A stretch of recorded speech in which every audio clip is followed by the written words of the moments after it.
नमस्कार, मैं इस वक्त मौजूद हूं गाजीपुर जनपद के जलालाबाद में, जो गाजीपुर जनपद और वाराणसी मंडल में अपने आप में एक अलग पहचान रखती है। यहाँ की हम बात करें तो कोई भी पर्व हो, चाहे हिंदू धर्म हो, मुस्लिम धर्म हो या फिर किसी भी जाति धर्म का हो, हर जाति हर समुदाय के लोग यहाँ पर मिल के हर एक पर्व मनाते हैं।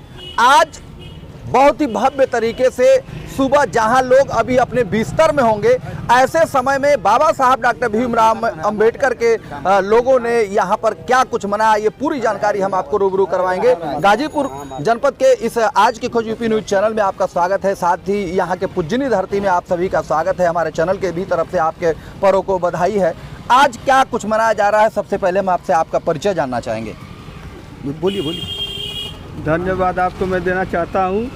मैं विजय कुमार गौतम एक सामाजिक कार्यकर्ता हूँ और बाबा साहब की 67वीं महापरिनिर्वाण दिवस मनाया जा रहा है। हम लोग सादगीपूर्वक अपने मसीहा को श्रद्धांजलि अर्पित करने के लिए पूरे गांव के लोग, पूरे नौजवान साथियों ने इकट्ठा होकर के बाबा साहब को श्रद्धांजलि कार्यक्रम हो रहा है। बाबा साहब को पुष्प अर्पित कर रहे हैं हम लोग और बाबा साहब को श्रद्धांजलि दे रहे हैं।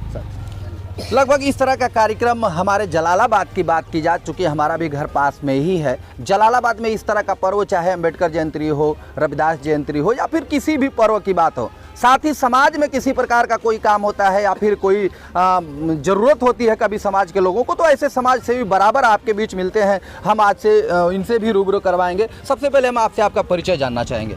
जितन सिंह यादव, सुल्तानपुर। आज जो जिस तरह से आप लोगों ने सभी लोगों का साथ दिया है, आज इस कार्यक्रम में शामिल हो, अभी ज़्यादातर लोग, अभी बात किया जाए तो सुबह के 7 बज रहे हैं, अभी बिस्तर में होंगे लोग जी। ऐसे में आप लोग यहाँ कार्यक्रम कर रहे हैं, ऐसे लोगों को आप क्या कहना चाहेंगे? बाबा साहब के प्रति हमारे पास जो जोश है उसके लिए हम लोग बिस्तर छोड़े हैं। आज उनकी 67वीं पुण्यतिथि है।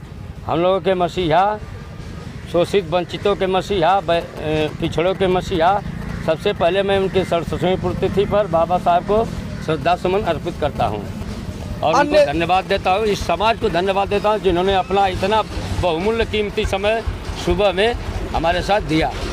अन्य लोगों को आप क्या कहना चाहेंगे, ऐसे तमाम युवा साथी हैं जो मोबाइल और गेम से या फिर इस तरह में उलझ के रह गए हैं? आज की जो नई पीढ़ी की हम बात करें तो अभी बिस्तर में होंगे लोग, ये नहीं पता होगा कि आज क्या है। ऐसे युवा साथी जो समाज को जगाने का काम करते हैं, पहले से भी समाज को जगाने का काम करते हैं, ऐसे जो हमारी युवा पीढ़ी है उनके लिए आपका क्या कहना है? युवा पीढ़ी को हम तो यही कहना चाहते हैं कि वह यह नहीं समझ पाते कि आज मोबाइल हम किस स्तर से चला रहे हैं और कैसे चले। बाबा साहब की देन है कि हमारे हाथ में मोबाइल है।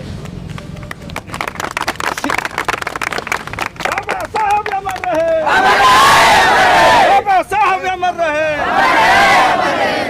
जैसा कि अभी आप महोदय द्वारा बताया गया, शिक्षा की देन है मेरे साथियों। बाबा साहब डॉक्टर भीमराव अंबेडकर नहीं होते तो शायद जो पहले के पूर्वज हमारे बताते हैं कि हमारे जाति हमारे समुदाय के लोग यदि किसी चारपाई पे बैठे होते थे, अगर कोई ऊंची जाति या फिर मैं इस तरह से कहना चाहूँगा कि कोई बड़े लोग यदि उस रास्ते से गुजरते थे तो हम लोगों को, हमारे समुदाय के लोगों को चारपाई पर से खड़ा होने के लिए बाध्य होना पड़ता था। लेकिन आज हम लोग समान अधिकार, संविधान की देन है कि समान अधिकार समान पर्व हम किसी भी तरह से मना सकते हैं। इसमें प्रशासनिक सहयोग भी हमें चाहिए तो भरपूर मिलता है और वहाँ पुलिस फोर्स की व्यवस्था होती है। जैसे अंबेडकर जयंती हो गई, रविदास जयंती, इस तरह से जुलूस या फिर कोई कारवां निकलता है, उसमें प्रशासन भी सहयोग करता है। ये कहीं न कहीं भारतीय संविधान की देन है।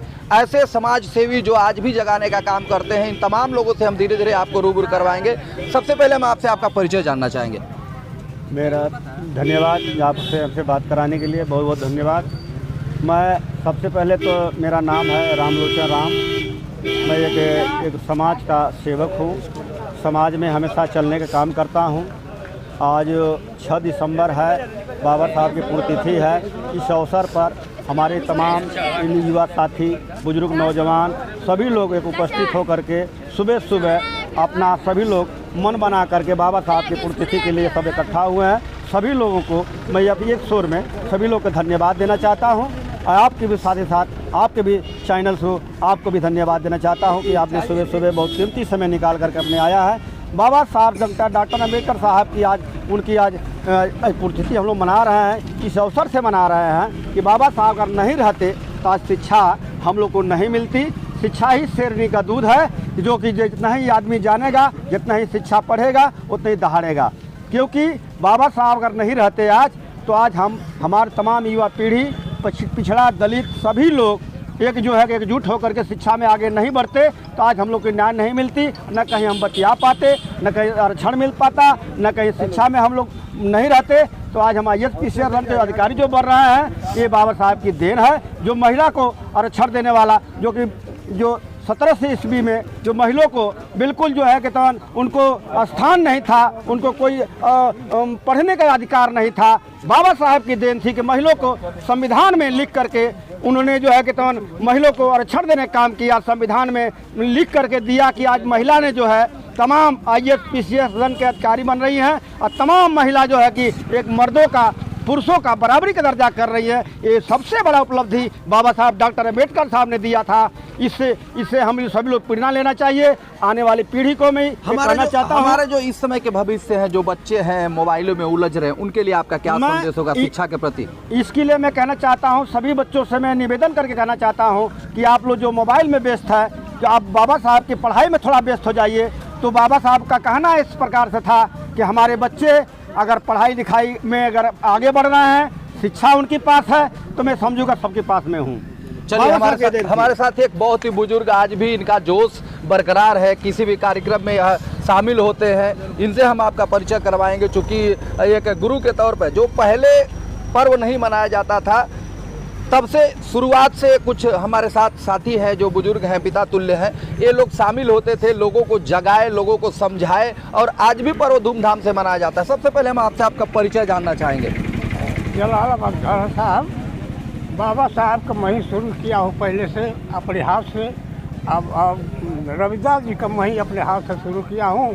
सब बुजुर्ग को 12 गाँव के जुटे से मैं अपने हाथ से उठाया हूँ। पहले की क्या स्थिति रही जब आप शुरू किए? कितनी बाधाएं आई है पर्व को मनाने में? चूँकि आपने देखा है, हम लोगों ने जो फिल्मों में देखा है, जो फिल्म सिनेमाओं में बताया जाता है, जो हमारे बुजुर्गों ने बताया है, इस तरह से तमाम जो बुजुर्ग बताते हैं, क्या पहले इस तरह का पर्व करने की अनुमति थी हम लोगों को? ना, पहले कहाँ कोई ऐसा करता नहीं था। जब बाबा साहब को करने लगे तो वो का नाम देवराम आए, वही उठवाए हम लोग से। देवराम शुरुआत की वही से। अच्छा, इस क्षेत्र में वो देवराम आए थे? हाँ, देवराम आए। उनका जब ड्रामा होने लगा दुर्लभपुर रविदास जी का, तो बाभन जाके लाइनियाँ काट देते थे और ड्रामा को भंग कर देते थे रात में। रात में रेवरिया के थे, लेधिया के थे, जलालाबाद के थे, सब लोग ड्रामा कर रहे थे दुर्लभपुर में रविदास जी को। उस समय तो लाइनियाँ काट दे चले जाके बाभन। जी जी, हाँ, मतलब आपने देखा है ये हम परिस्थिति? संगे खाना न बना रहे थे हम लोग, सबको खाना। जब रविदास वो आए थे, का नाम देवराम, उनको खाना वाना हम ही लोग बना रहे थे। नाटक हो रहा था वहाँ पे, बिजली काट दी जाती थी, नाटक हो रहा था।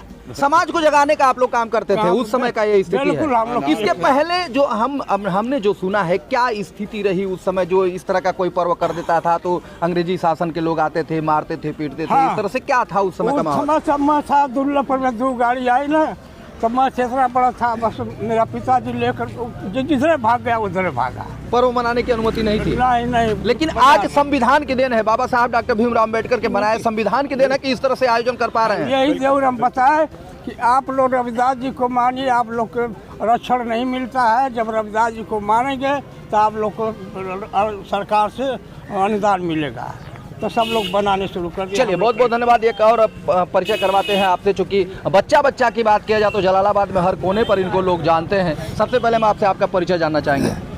हम तूफानी दादा जलालाबाद के मूल निवासी हैं, और मेरा कहना है कि आज बाबा साहब का देहांत हो गया। हम लोग बड़े दुख के साथ आज उनको माला फूल से स्वागत कर रहे हैं, और मैं यहाँ के लोगों को बधाई देना चाहता हूँ। और हमारे पत्रकार महोदय जो आज हमारे बीच उपस्थित हैं, मैं उनको आशीर्वाद देना चाहता हूँ।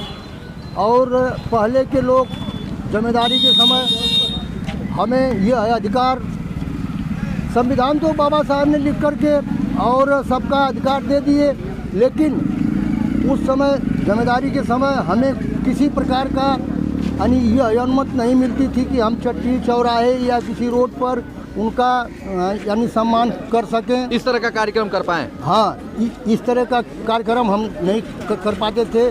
लाठी चार्ज हो जाता था, लोगों ने अनेक प्रकार का भड़कावा देते थे, बहलावा देते थे, हमारे लोगों को रोक देते थे या डांटते थे, तो हम नहीं कर पाते थे, हमारे सामने मजबूरी थी। लेकिन बाबा साहब अम्बेडकर जी ने कहा था, अंतिम वाणी उनकी यही थी कि पहले हमारे दलित वर्ग के लोग या अनुसूचित बिरादरी के लोग पहले शिक्षा लावें, तब संगठन बनावें, तब संघर्ष करें। तो हमने धीरे धीरे यहाँ तक पहुँचे हैं और आज के डेट में मुझे यह मौका मिला है और मैं चाहता हूँ कि हमारे बच्चे, आने वाली युवा पीढ़ी जो है इस चीज़ को देखे और इसको अमल करे। चलिए, बहुत बहुत धन्यवाद जो आपने जानकारी दी। एक हमारे साथ समाज सेवी हैं, आइए इनसे भी परिचय करवाते हैं। सबसे पहले मैं आपसे आपका परिचय जानना चाहेंगे। मेरा नाम विश्वजीत कुमार है, मैं मट्टूपुर ग्राम सभा का निवासी हूँ। विश्वजीत जी, आप इतनी दूरी से आए हैं यहाँ कार्यक्रम करने के लिए, जिस तरह से यहाँ के युवा और यहाँ के लोगों में जोश है, आप क्या कहना चाहेंगे? सर, यहाँ के नौजवानों का जोश देखकर हमें बहुत खुशी हुई। और सर, आज 6 दिसंबर 1956 को हमारे बाबा साहब डॉक्टर B.R. अम्बेडकर जी का परिनिर्वाण दिवस हम लोग मनाते हैं और बहुत ही धूमधाम से मनाते हैं। आज हम लोग के बीच हम लोग के बाबा साहब नहीं हैं, लेकिन उनके कलम से लिखा हुआ हर एक शब्द और उनके बताए हुए हर एक रास्ते पे हमारे बहुजन समाज के लोग कार्य कर रहे हैं। और आज आप देख रहे हैं, इतनी ठंड पड़ने के बावजूद भी हमारे नौजवान साथी और हमारे सम्मानित बुजुर्ग लोग भी यहाँ पर बाबा साहब की प्रतिमा पर उपस्थित हैं। चलिए, बहुत बहुत धन्यवाद। आगे भी कार्यक्रम हम दिखाने का काम करेंगे और अन्य लोगों से भी आपका परिचय करवाएंगे। धन्यवाद।